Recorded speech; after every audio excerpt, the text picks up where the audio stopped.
Please provide your name and media affiliation each time you ask a question during the press conference. We'll have 2 mic runners. Please wait for the microphone to reach you before asking a question. If you're joining on Zoom, please use the raise hand function for questions. We'll address questions in the room first and take questions from Zoom if time permits. Now welcome members of the Louisville Cardinals, head coach Dan McDonnell, student athletes Tucker Biven, Kamau Neighbors, and Zion Rose. Gentlemen, congratulations on your victory and advancing. Coach, we'll start with an opening statement from you, and then we'll open it up to questions for the student athletes. Congratulate Arizona, on a great year. I know it hurts, and it's tough on them, but, really one bad inning for them. They deserve to be here. They played their tail off in the postseason, went on the road, tough on the road, and played really good here. These games, you could tell, man, they're one inning, sometimes one pitch, one out type game. So, but I do want to congratulate them because it was a great run. We saw them early in the year and knew they got off to a slow start, but, man, they got it going. This is a fun spot to be in, especially on Father's Day. I got to play here. I got to coach here on Father's Day in 07, first time. And a lot of those 07 guys were sending me text messages today because we won that day. So it's just special. Just a lot of good memories, great memories of my dad and supporting me around the game. And that's what I've tried to pour into these guys. Just enjoy it and realize what your parents do to get you to this spot and how much fun they're having. They're having a lot of stress too, but, man, they're having a lot of fun. So really happy to be in this spot and celebrating these guys. We'll open it up to questions for the student athletes. Alexis Cuba, Louisville Courier-Journal. Kamau, yesterday, 2 days ago, Jake said that performance offensively would not happen again. Obviously, for you to have a career day like that, what was, going through your mind, or, how much urgency was there today in terms of knowing that it was a winner-go-home situation? Nothing really changed, I'd say, as far as mindset and the routine. You guys know how baseball is, so today just happened to be my day. These guys always pick me up throughout the year, so I'm just lucky that I was able to pick them up today.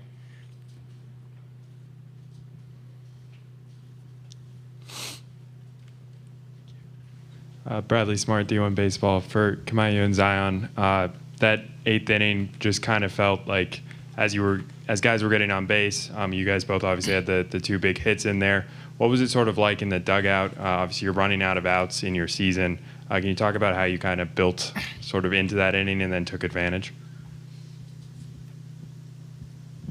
Yeah, like you said, a lot of things happened before that inning to make it that inning. Jake with a hard ground ball running out. Eddie, who's been hot all playoff, getting a base hit. And then Tay, bloop shot, me.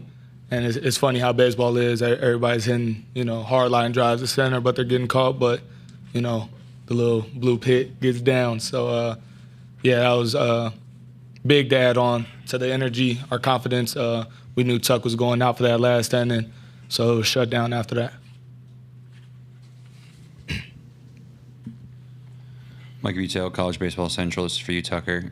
You've been starting the last couple times you've made appearances. You come out of the bullpen today. Just kind of talk about the mindset going into the game as well as what was kind of working for you today. Yeah, Coach Williams told me yesterday at practice they're just a little better against righties and not so much against lefties. So I was fine with it. I trusted him. I trust everybody. Even though he's a freshman, he's a dog. But the mindset is just whenever I get my name called, go in and give this team a chance to win for these guys next to me.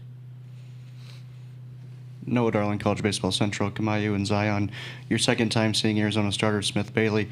You saw him opening weekend. What do you remember from that outing, and how is he, without seeing him in between, how has he developed? Our mindset as an offense is, we play against the thing in between our ears and the baseball. Obviously, we have a scouting report, but our preparation, we're trying to move the ball with 2 strikes. We're trying to be aggressive, take what the defense gives us. So I wouldn't say it's necessarily we remembered anything like that, but our approach stayed the same. Kamau, Tucker, Zion, we appreciate your time. See you guys on Tuesday. Thank you. Thank you, guys. I'll build off Kamau. Man, that guy's good. And we've seen back-to-back freshmen. That's a 4-pitch mix. And I don't remember doing damage against them at Globe Life when we played them. I think when we knocked them out, we got to the bullpen. But man, today it was tough, man. I mean, the ability to throw off speed and what you would think is fastball counts, and that's an impressive year for anybody, but especially a freshman. Mark Garland, College Baseball Central coach. Defense was really good today. Every time that Arizona tried to take advantage of another base, you guys seem to find a way to get those guys out. Can you speak a little bit about on how well you guys have prepared defensively? Yeah, pitching and defense gives you a chance, and as we say, it travels. So it felt like all along, we were great up the middle with Alisea and Kamau, and of course Lucas Moore, and when we got Klein back, the older catcher, just. But really, everybody, I'm so impressed with Tage Davis, his growth from when he got here in the fall, how good he is defensively. Even a guy like Zion, who's been a catcher most of his life and made a decision last summer that he wanted to convert to an outfielder, and he makes a diving catch today. You preach it a lot, and you talk about don't take your bat to the field and all these things that you just pound home in February and March and April, and you hope it sticks. And for those teams that allow it to stick and show their toughness and respect the game, you give yourself a chance. You don't always win, but at least you give yourself a chance. Noah Bieniek, 11.7, coach. The other day in a press conference, you mentioned the name Muhammad Ali, heavyweight boxing world champion. Your last 2 at-bats, this may not have fit the narrative on Friday after the result, unfortunately, but you've totaled 8 runs and 9 hits in the bottom of the 8th today, the top of the 9th against Oregon State. Is there like a simile, a metaphor, a message that you send to the team? You mentioned it in the press, so I was wondering if you use it to the team. Yeah, we mention it because, we're very fortunate. We come from the city, the same as the greatest, and they're connected to our family. And actually, I hugged Lonnie Ali before I got on the bus. It was pretty freaking cool to hug Lonnie Ali before you get on the bus to come to the stadium. But you really got to give a lot of credit to our support staff. When we talk baseball and we talk about finishing, it's the strength coach Nico, it's the trainer Josh, it's the nutritionist Savannah, it's the mental performance coach Katie, it's our academic coordinator Rachel, and like all the people that we challenge these kids, man, finish, and don't just run out there in the field and be great for an hour and a half. Finish in the classroom, finish at the end of the semester, finish the day out. And we do, we address it in practice. We call them up late in practice. We talk about the last 3 innings. We talk about extra innings. It's great to say it as a coach, but they're the ones that have to do it. They have to buy in and they have to believe. And so I think it's just a combination of everything. I said, it might not show immediately, but, as we rotate our books, Toughness, Jay Billis is one of the great books, I think, for everybody, not just student athletes, because he makes it clear, toughness is a muscle. You're not born with toughness. Now you might come from a tougher background than others. I might get you might be a little tougher than others, but give me a couple years, and I'd like to think, not me, but the program, I can help you become tougher if you're going to succeed in our program. And so, as a coach, you're just really proud when these kids buy in and take pride, with the Muhammad Ali analogies, but they earned it. That they worked their tail off, and that's why they've showed. And first game of the year, I think we scored 2 in the 9th, and then we won it in extra innings. And so it was good because they saw the fruits early in the season, and so we haven't been perfect this year, but we have played well in the last 3 innings. I appreciate you noticing. Dan, moving Alex up over here. Moving Alex up in the batting order, I mean, what kind of look did you want from that, or what was kind of the goal in kind of mixing up that lineup a little bit? When you talk about toughness, man, Alisea is such a tough kid. And so as I brag about toughness on Father's Day, let's make sure it really probably starts, with their dads, not taking anything away from moms, but I'm going to love on the dads today. Man, Alex is a tough kid. And he's been playing, his thumb's been bothering him a little bit or a lot. And so we dropped him to 8, 9 the last month or so just to take some pressure off, eliminate some at-bats. If he gets 4 or 5 less at-bats in a week, just try to keep him going. But he's competed so well and he's looked so good the past few weeks that I thought he was more than capable of doing it.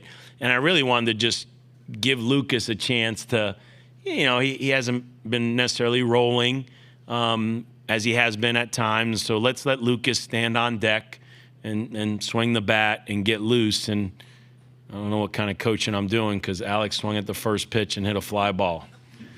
And I'm just kind of sitting there going, man, the game's fighting us right now. But that's my fault because I don't make Alex take. I just want him to lead off, and usually he sees a bunch of pitches. He didn't in that at bat.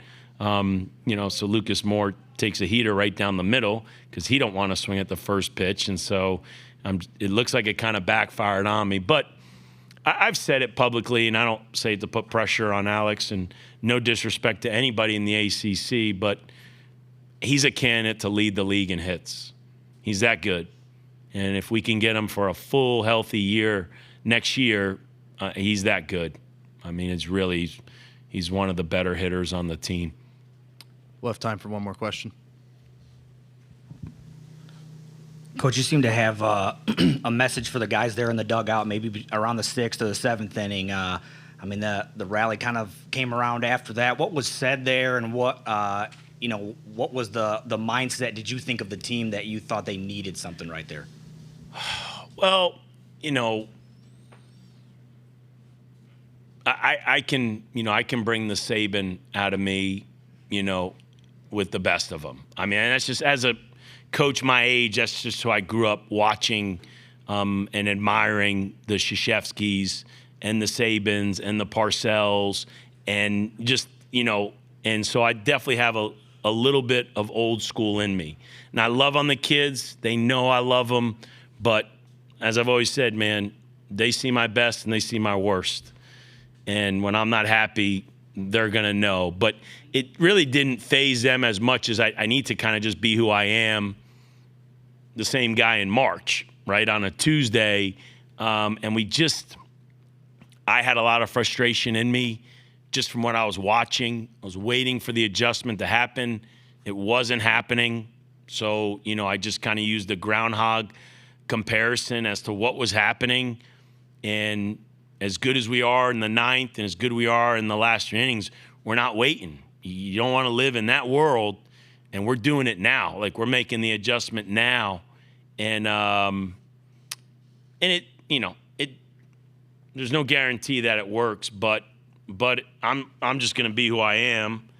And sometimes, because you claim you're a Christian and the way you are, doesn't act like you're holier than thou and you're perfect and all that. So believe me, there's some words that'll come out of my mouth, and there'll be things like my wife will not be happy that I necessarily say. But the kids know, man, I'm loving on them. And sometimes just a little tough love. Sometimes it's a little kick in the rear. I always say, you put your arm around them sometimes. And sometimes, man, you gotta get them going. But I am blessed because we have a lot of tough kids. You don't have to be from the Midwest, but we got a lot of Midwest and Northeast kids. So, I mean, I don't want to act like my California kids aren't tough and all that stuff. But just be who we are, right? Let's not put up a facade and act differently because we're playing in Omaha. We kind of got to be who we are. And I don't know if we can bust through the door now, but we got their attention. I do believe we got their attention. So we have a good practice tomorrow, and we get ready to play another great opponent on Tuesday. But if there's no more questions, then again, please let me end with Father's Day wishes to all the dads out there. I'm so happy for my kids that they get to spend time with their dads, those that are still around and a part of this. And I got to take a picture on the field with my son Jacob and Justin, which is going to be one of the all-time highlights of my life. To be on that field taking a picture with your two boys is pretty special. So I'm blessed. Well said, Coach. Thanks for joining us. That'll conclude our press conference, and we'll see you on Tuesday.